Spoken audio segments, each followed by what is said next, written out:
Are you actually an indispensable rockstar high performer, or are you just a corporate martyr passionately protecting a legacy system that would literally post your job vacancy on LinkedIn before your family even decides on the catering for your funeral?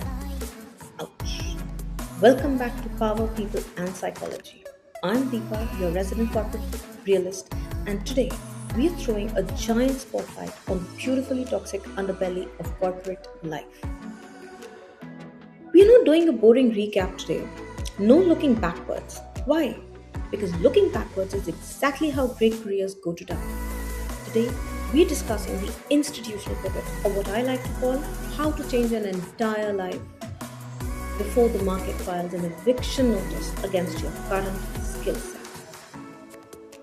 We are untangling the deep, painful psychological architecture of why we desperately cling to things, roles, and habits that are clearly dead simply because we are terrified of the unknown.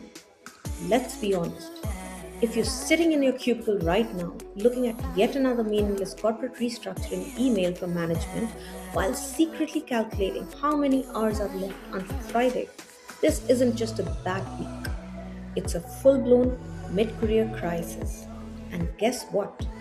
You're exactly where you need to be to finally change.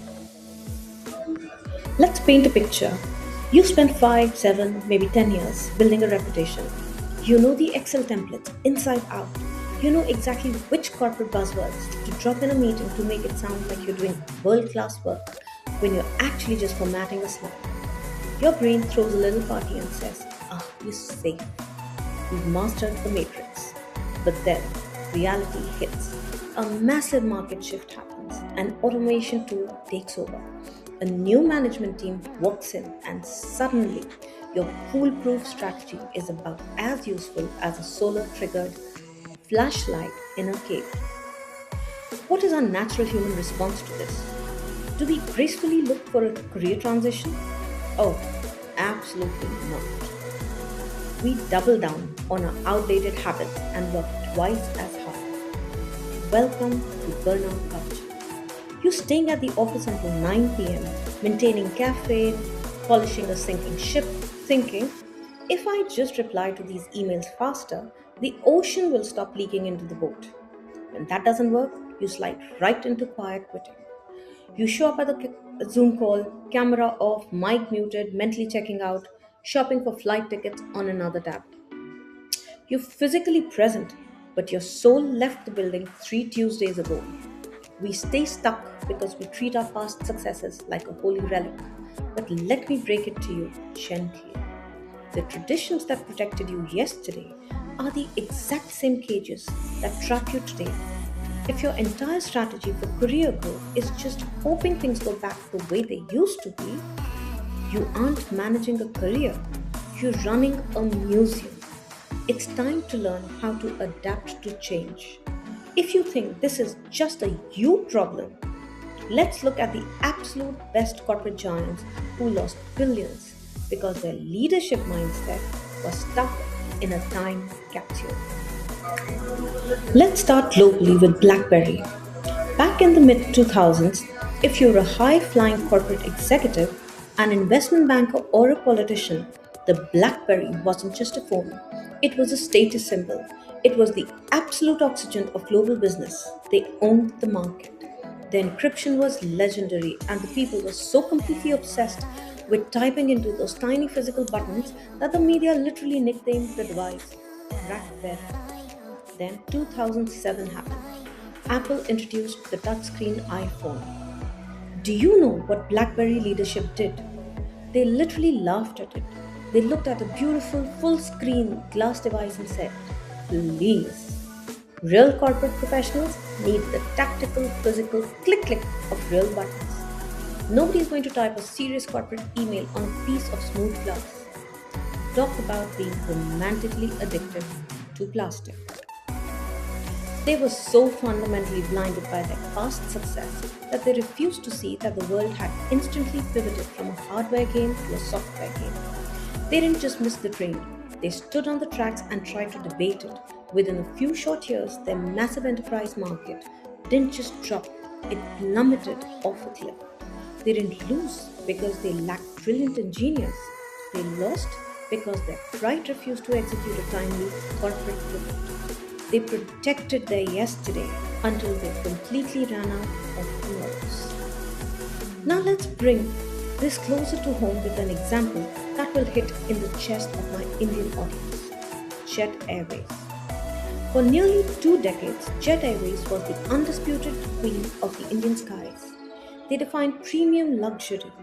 If you were a business traveler in India, stepping onto a Jet Airways flight meant elite hospitality, hot meals on real china, and an unmatched sense of corporate prestige. They ruled the premium aviation sector with an absolute iron fist. But then, the landscape of Indian aviation shifted underneath their wings. Low cost careers like Indigo entered the market. They didn't offer luxury, they offered point to point punctuality, brand new, efficient fleets, and tickets priced so low that everyday middle class citizens could suddenly afford to fly. Jet Airways looked at this massive demographic shift and the inner leadership mindset said true Indian corporate travelers will always pay a heavy premium for luxury and full service hospitality. This low cost, no frills model is just a temporary race to the bottom. They stayed weighed down by their massive overhead costs, their complex, heavy legacy systems, and their utter refusal to execute a lean business transformation. They tried to run a high cost luxury model in a market that was screaming to affordable efficiency. They thought their brand prestige made them invincible. But you cannot pay fuel bills with prestige. By the time they realized they needed to pivot their entire operational philosophy, they were drowning in debt. In 2019, the joyride ended and the airline ground to a heartbreaking halt. It's a textbook example of what happens when your ego refuses to read the room. So, why do we keep rewriting these tragedies into our own lives? Why do we stay in toxic work environment? Is it a psychological phenomena called the sunk cost fallacy? It's that painful, heavy voice inside your head that whispers, but Deepa, I've already given this company 7 years of my life. If I leave now, if I shift careers, if I reinvent myself, all that time was wasted. Let me tell you something from the bottom of my heart, as someone who watches professionals break themselves into pieces every single day. Those 7 years are already gone. They belong to the past. The only question that actually matters right now, the only thing you have control over, is what you choose to do with your next 7 years. Reinvention is terrifying. It's deeply uncomfortable. It forces you to grieve the version of yourself that used to be successful, to make room for the version of the new you who needs to survive tomorrow. But clinging to a sinking ship just because you're deeply in love with the uniform isn't loyalty, it's self-sabotage. You're worth more than a title that suffocates you. You're worth more than a corporate routine that drains your soul just to secure a predictable paycheck. Take a deep breath. Look at your life this week and ask yourself, what am I protecting out of pure fear? Disrupt yourself on your own terms before the market does it for you. Thank you so much for spending this time with me. If this message touched your heart or at least gave you the courage to stop being a corporate martyr, please hit the subscribe button right now. Drop a comment below and share your story. Have you ever felt a massive pivot? Let's talk about it. Make sure you follow me here and on Instagram, and I'll see you in my next video. Stay happy, stay courageous, and above all, stay strategic.